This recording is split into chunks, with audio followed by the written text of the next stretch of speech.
Here are 10 reasons why you should not buy a Toyo 86, and a few reasons you should.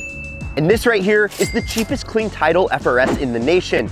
And it's not any FRS, it's my FRS. Okay, let's start with the cons. When I first bought it, I noticed real quick how skinny these tires were. Yes, these are actually Prius tires, and they start slipping in situations that you might not want them to, like an emergency situation.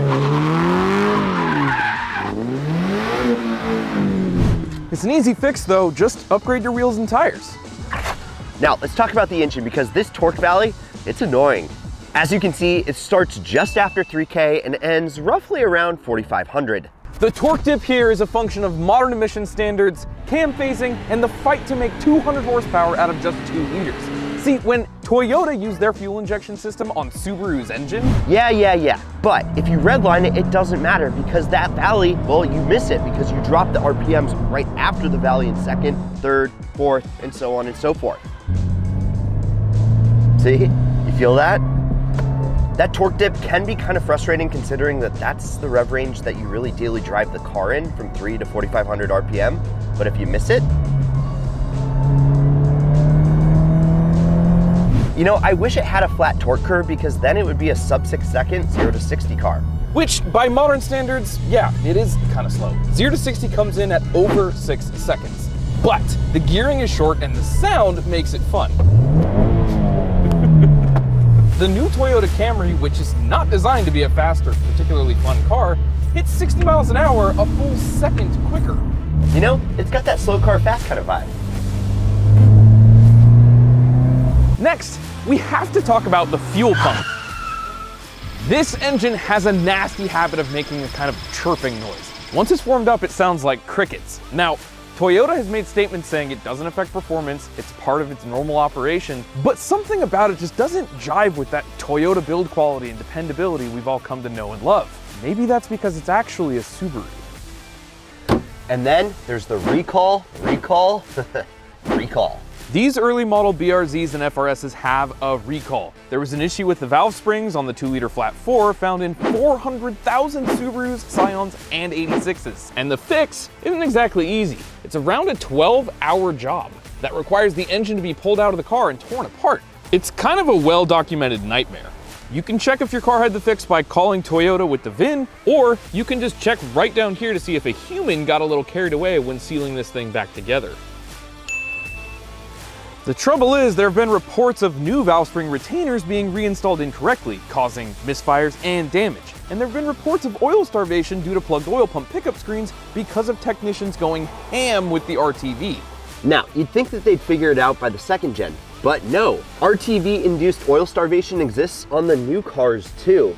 Guys, check this out. The Drive recently stated that with Toyota looking into 2022 GR86 engine issues after an owner was denied a warranty fix over track use, even though a free track day is what you get when you buy a brand new GR86. That's absurd. Apparently this time though, it's the robot's fault, and it's due to excessive sealant being used on the oil pan directly from the factory. So, it's not as reliable or as fast as the Camry, although the issue might be a little overblown on the internet. Okay, having to pay for premium gas sucks. This car needs 93 octane to get the full 200 horsepower out of that little 2-liter, which is pretty tough to get in a lot of states, considering like our state here, we only can get 91. So by mixing 91 and 100 together, you're able to get 93 or above and get max horsepower. Cargo space isn't exactly this car's strong suit, but... Try harder. Oh, I'm sitting on it. One more time. You can't sit on it. It's a new cut. Rear legroom here is that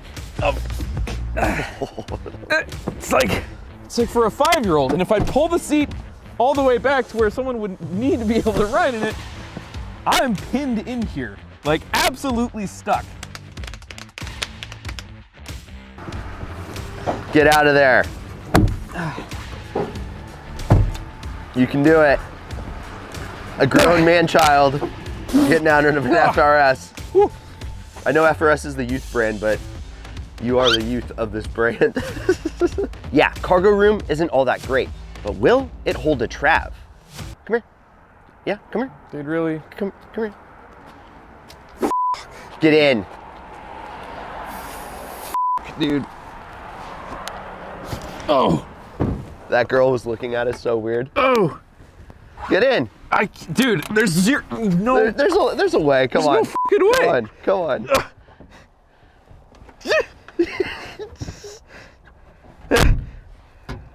Uh-oh. Oh, shit. Hey! Shit. Dude, you trusted this thing. Now, do you think it fits 2 YouTubers? No. Get up. Go away.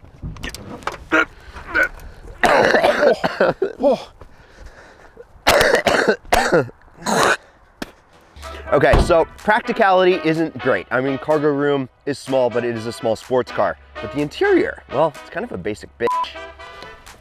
Now, the one thing I do want to note about the 2+2 design is the fact that you have rear seats, and with rear seats, insurance is a lot cheaper than having just a 2-seater sports car. So that's always nice. Now, as far as the interior go, yes, this is a Scion, which means it was Toyota's youth brand. But the interior really could be a little bit better. Yes, this car has 100,000 miles on it, and you can see that the interior, like the shift knob right here on the e-brake, right here you have a cigarette butt stain. It's all pretty worn, but this steering wheel is actually hitting way above its weight. I kind of like it, except this plastic is a little bit chintzy. Overall, I think this interior is cheap, but it does work. The seats are cheap, but hold you in well. The pleather's okay, but it does kind of wear easily. And the cockpit is definitely driver focused, but it's more analog than tech forward, as you can see. Yeah, the interior rattles and has a basic feel, but you know, if you give it a little one of these, it usually goes away. And truth is, to me, well, it just kind of adds to the charm. And while we're on the inside, the speakers, they could be better. But being 10 years old, well, aftermarket would be the way to go. Speaking of, look how cool and retro this thing is. That's an OG deck. Lastly, road trips. The steering is excellent and very linear off center. It's really fun in the twisties, but on the highway, it can get a little bit twitchy and has a hard time going straight down the road. Part of it being a lightweight, focused machine with a quick steering ratio. Or maybe it's just driver error. Who knows? Now, onto the goods. One thing that I absolutely love about this FRS is the fact that it has 4 different levels of traction control. The first, when you don't hit anything, it's just normal traction control. Then there's the VSC Sport button, and it's for drivers who are not entirely experienced but want to drive through a canyon road aggressively yet safely. Then that pesky 1 press of the track is for those times you think that you took off traction control, yet the car absolutely lets you down when you try to do a burnout in front of all your friends. And maybe your ex-girlfriend. Now, pressing and holding the track button kills traction and stability control. Use this for mad drifts, yo, and all the burnouts for days. It will not save you. Proceed with caution. And last up is my favorite. It's the pedal dance. This is not for street use. It's for the track junkies that have the FRS as their track rat and do not plan to take it to the dealership because supposedly the dealer can track when you go into this mode. It switches off stability, traction, and ABS. Okay, so turns out the pedal dance does not actually disable ABS. We tested it. Holding down the left traction button for several seconds until the display changes disables nearly all the nannies. You still have a limited stability function, but it's a last-ditch effort, not the helping hand that you're used to. AKA the rear brakes will try to save you from over-rotating at high speeds, but that's about it. Now, the pedal dance fully disables everything except ABS. You can buy a device to do the dance for you called a track box, but for 200 bucks, I'll just DIY it every single time. Now, it is for off-road use only, and it won't save you. And if you want to go full race car, well, just pull the ABS fuse, but do that with caution, please, or you'll end up on YouTube. So, to do the pedal dance, turn on the car, and the car must be fully warmed up. You must do the entire sequence within 30 seconds of starting the car. Now, pull the e-brake 3 times. Hold lock the e-brake on the 3rd pull. Press the brake pedal 3 times. Hold it down on the 3rd time. Pull the e-brake 3 more times. Hold lock the handbrake on the 3rd pull. Press that brake pedal 2 more times. On the last press of the brake pedal, 2 yellow lights should have come on. It did it! It did it! Oh, baby! What you know about that pedal dance? Oh!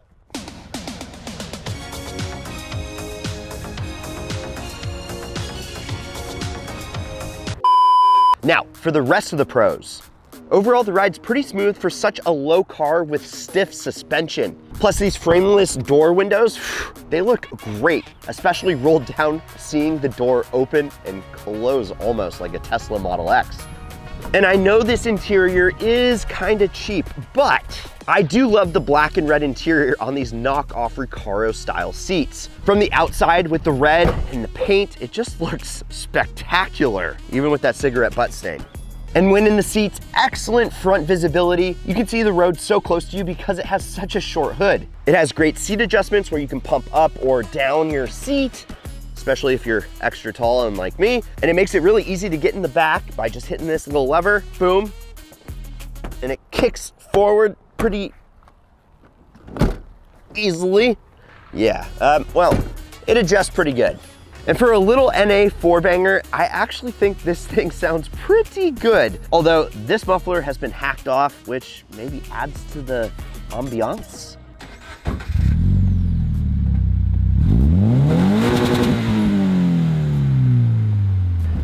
Under the hood, again, I'm no mechanic, so I don't really know what I'm looking at, but there is so much room for activities. And since we're gonna be showing you guys how to modify a car using this FRS right here, it's absolutely perfect having all this extra space. Plus, it's super easy to remove something like an air filter, check your fluids. Unlike something like a 3000 GT engine bay, there is a special place in hell for whoever designed that. And it's been said before, but it's gonna be said again. It comes with Prius-sized tires, which can be a lot of fun, even slow, when you wanna get it a little bit sideways. Plus, you get great gas mileage, but yeah, these gotta go. They're a little too small. I feel like this car deserved 18s, not 17s. But overall, let me shut this hood. Let's talk about curb appeal. I think they really nailed the design language with the second generation GR86, but guys, this first gen does not look like it's 10 years old, does it? There really isn't a bad angle.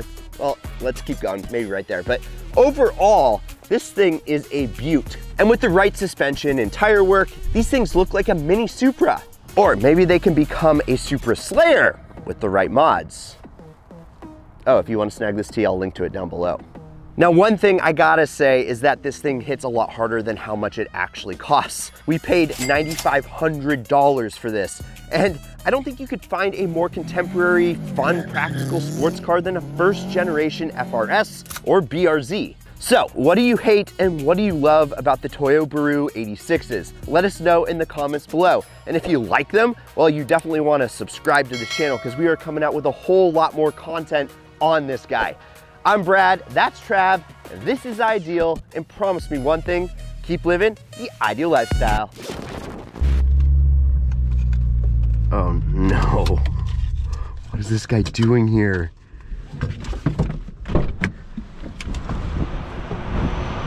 Man, nice car. Oh, thanks. What? Who even makes this? What? I don't even know what this brand is. What? This thing's nice. What are you doing? Hey man, I just, my cousin has one of these, and it's just such a nice car. I thought I'd help you out, but actually, think you can give me some money? What? Money? I thought you liked the car. Yeah, I don't actually really care. I need some money. Well, how much you need? 100 bucks. Huh? Well, since I did save 2,500 bucks buying this car, I negotiated down from 12 to 9.5. Whatever, man. Don't lose your day job.